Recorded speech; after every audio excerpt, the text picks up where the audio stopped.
All right, hello, True Crime Grapevine fans. All right, it's me, Patti Lee. We're back with our second case. This is the case that I have some crazy wackadoo theories about that I think I'm gonna go live on YouTube tonight or tomorrow about. So, this is the case of involves the murder of Anna Mariah Wilson, who was a 25-year-old fantastic gravel rider. She was an engineer from the San Francisco, California area, but originally she had been from Vermont. And instead of just wanting to be an engineer, which is already pretty fabulous by 25 and living in San Francisco, she wanted to be a professional gravel road mountain biker. And she had been mountain biking in Vermont area when she was younger, but she wanted to go professional. And starting at, I believe she started at 24, she'd only been doing it like a year, and she was already coming in on being one of the most fabulous and winningest. Like, she was starting to win, or at least placing very high in competition. So everybody was sort of amazed by her. She was a wonderkind. Like, she didn't do this since she was whatever. She just came out and started doing it. She was fabulous. And she caught the eye of another gravel rider, a young man, well, an old man, named Colin Strickland from Austin, Texas. The problem was, well, that Colin already had a live-in girlfriend, Kaitlin Armstrong. And here's where I think we need to be clear about the facts of what happened, because if you follow the True Crime Grapevine on Twitter, you might see we discussed this case and other cases with some other true crime fans, and one person was getting a little bit aggressive and rude, and basically, I think, putting the proverbial horse before the cart, basically being judge, jury, and executioner of Kaitlin Armstrong. And I think we need to be clear about the situation. So, the actual, if you go back to our past episodes on the Armstrong, Wilson, Colin Strickland, this case, you will see that we've gone through the timeline and discussed what we know. I'm going to address more of that, but this last week, the big story was, so Kaitlin Armstrong ran. Before she was under arrest, she got a flight from Austin to Houston to LaGuardia, and then went from LaGuardia to Newark Airport, and then they lost track of her there. Well, this week we found out, so they had, the FBI, the U.S. Marshals had, so she was wanted for, gosh, I'm not even getting into the whole thing. I'm sort of jumping around.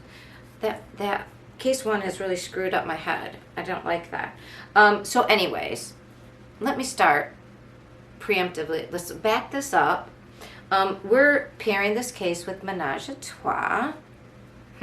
Because this case is known as the love triangle case. It's also known as the yoga instructor case because Kaitlin Armstrong is a yoga instructor. Now, Menage A Trois is it's got good body. Its nose is fruity, but a little bit. I don't know my wines that much, but like you can smell a little bit of not cedary, something woody in there, and it's got nice depth of flavor. It's yeah, I think that's what you say, depth. Anyways, it's a nice smooth. It's a red blend. Fabulous. I recommend a Menage A Trois wine. I do not recommend a Menage A Trois relationship because they tend to end up similar to this. So, Mo Wilson was visiting Austin. She was seeing Colin Strickland. He visited her, took her out. They swam together. They had a pizza afterwards. So basically a date. He brought her home in the evening after spending hours with her on this date, like from 5 to whatever, 8, like, you know, whatever. She was found by her roommate around 10 o'clock, the person who hosted her. So it wasn't her roommate. She had come from San Francisco. She was going to do the race. She was staying with a friend. Kaitlin knew this. Kaitlin picked her up at the place. She left around 5:55. That's when the door lock showed that she locked the door and went out. So, and then she came back around to 8:30. The door like opened. Now, the rest of the information about, there's one evidence information, which is, so on a Ring camera, they saw Kaitlin Armstrong's car, or a car that looked like hers. I don't know if they identified it exactly by the license plate or pinged her phone, but her car drove by around the block, like, and then stopped a little in front of the house. Now, it sounded like it stopped, not parked, stopped, and then continued. This is what is not super clear, because this all happens about right after Kaitlin says, so there must be the Ring camera of Kaitlin, right? He comes up on his motorcycle apparently and drops her off, and he leaves on his motorcycle. He says he stops about a block away at the end of an alley, which the alley comes in later, texts Kaitlin, then goes home and then says he texts Kaitlin again and that she returned later after him. He says, this is all according to what he says. All we know is that the camera caught Kaitlin driving by the next block over, then driving by on her street about the time that Kaitlin had been recently dropped her off. So, we don't know. Was she tracking Kaitlin? Anyway, so everybody on the interwebs has already assumed, because when Mo's, the people who own, here's the one thing. So in between those two things, if you go back to original articles by Mercury News on May 24th, they have a timeline. And they state, between, and the guy wasn't sure, the guy who lived or owned the garage where the apartment was above, he said somewhere between 8:45 and 9:30, so that's like a large window, right? That he saw somebody coming down the stairs, and then he saw like where her bike was kept, and then he saw a person going down this alley southbound. So he saw this person. This isn't like maybe this happened. No, so this person corroborated there was an individual that came out, this apartment where Mo's friend was renting, this place where she stayed, her unit was above this garage. And it had a balcony, and that it had a separate way down. And so that's where her bike was. And her friend said, you might not want to keep your bike out there. Well, her bike was the only thing missing from the apartment. So the friend came home around 10, goes inside, goes to the bathroom, and finds Mo unconscious, bleeding. She doesn't notice right away that it seems to be, later we found out, 5 shots to her. So, what happened? Everybody has already decided, oh my God, Kaitlin got in. She got in through the locked door. Obviously, it didn't lock behind Mo, and she just went in and took care of her. And then I'm like, okay. So, the bike was found about 60 yards or 600 feet like away from where it was stolen. The man who lived there saw this happen. Nobody heard shots. So, we have 2 people in the love triangle, Kaitlin and Kaitlin, who had been in the area. One of them, Kaitlin, had been with Mo and knew where she was staying, knew who else was there, probably knew who, if her friends were out or not, maybe Mo told him. And he was riding a motorcycle.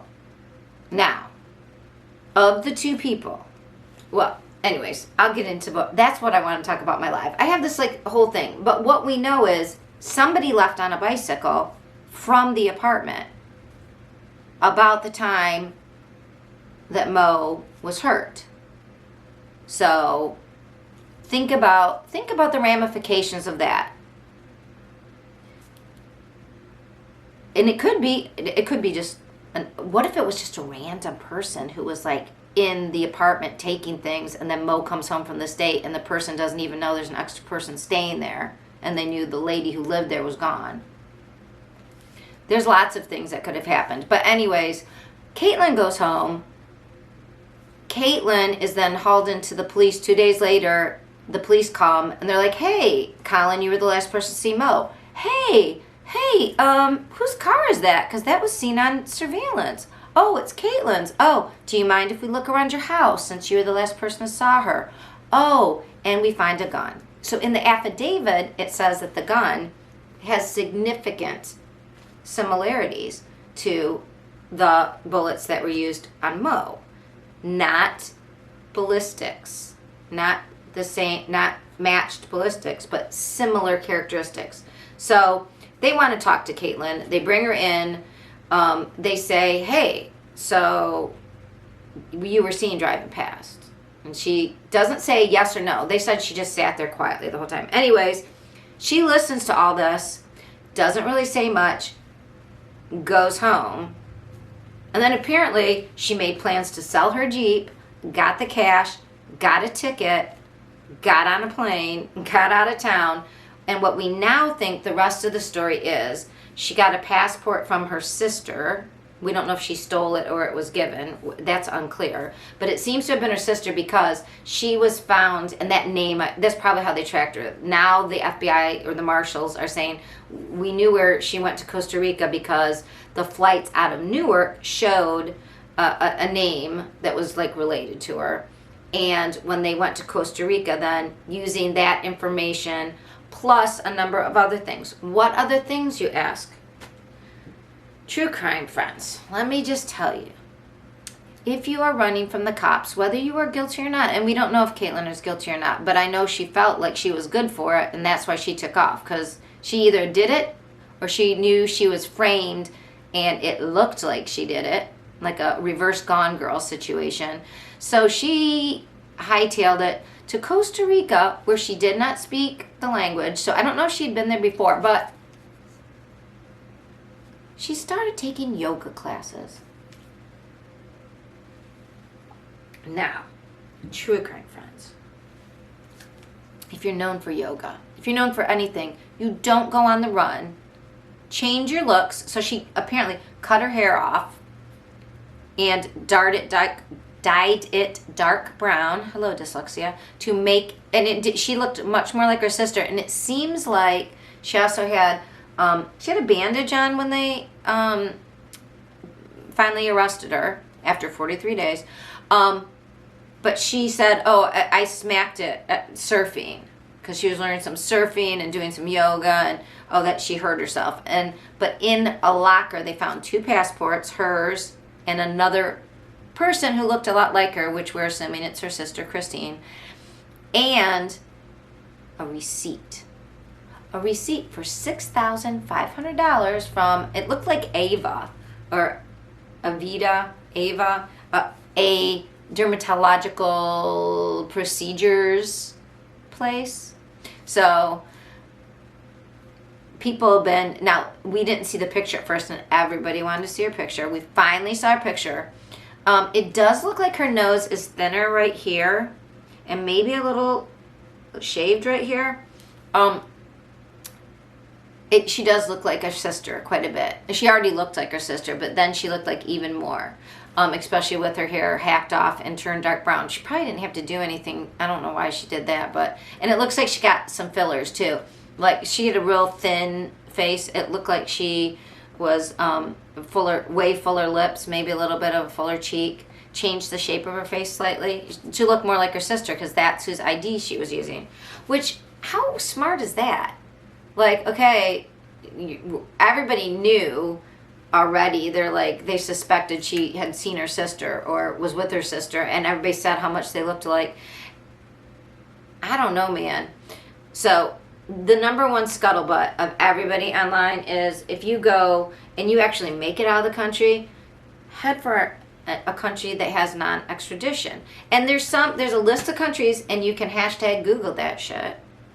If you go to the True Crime Grapevine, I actually posted the countries that have non-extradition with U.S. And Scott Reich at the True Crime Crime Talk with Scott Reich, the YouTube channel, I highly recommend, especially if you're interested in the defense perspective. He was talking about, like, it's Belarus and Cuba and what were the other ones? Serbia. I mean, places that you really, and I looked up, like, Venezuela is one of them, but Venezuela is having, like, horrible political unrest. I think Burma is one of them. They have horrible political unrest. But there was also a list of countries that will not, they do have extradition, but they don't really do it with the United States. I mean, they don't always turn people over. Vietnam was one of them. And she knew how to speak English. Hello. Go to Vietnam. Sign up to teach English. That's your job. There you go. Instead, she went to Costa Rica, which has an extradition with us, and she started doing yoga, the very thing she was known for. They called her the yoga killer, the yoga instructor killer. No, Kaitlin, are you an idiot? You don't just pick up where you left off. That's how they get you. So, is she guilty? Is she not guilty? You know, I could provide evidence and argumentation for at least a 33.3% that it was Colin, and a 33.3% that it could be just an unknown person who got themselves involved in this love triangle, and Mo was just in the wrong place at the wrong time. We don't know. But what we do know is Kaitlin ran. She was afraid, and then she did. What was the point of running? What was the point of running and of getting plastic surgery if you're gonna just lead them right to you by doing this? Like, anyways, so I have a hard time believing Kaitlin Armstrong is a criminal genius that somehow pulled this all off because she did something dumb in the end.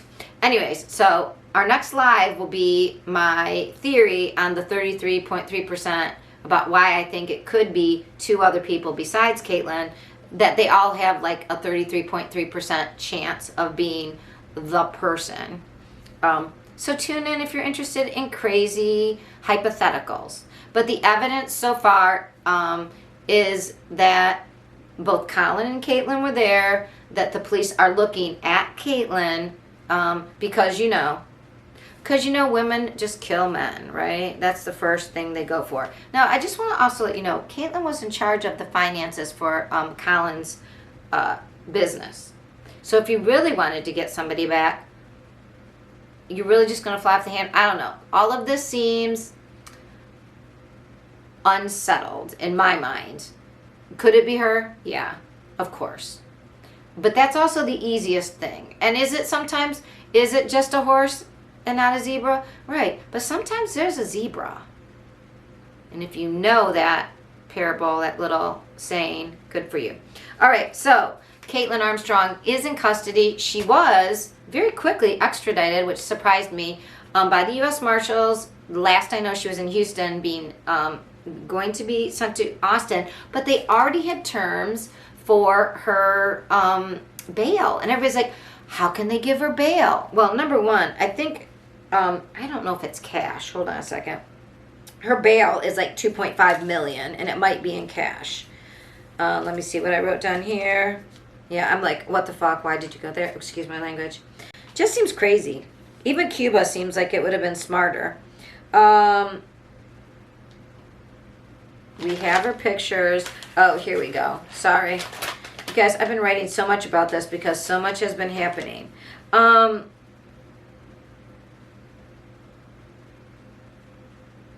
Yeah, she has bond that they wrote up, but it's like 2.5 million, and I think it might be in cash. And then she would also be tracked, and everybody's like, how could they do that? And I think how they could do that is specifically because they did not see her get out of the car. I don't think they saw her park. It's not that clear cut.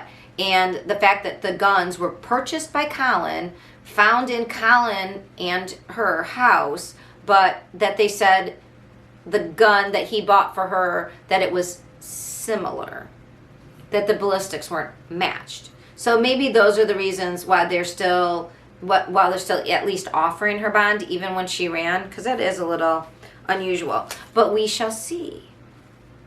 All right, that is our second case.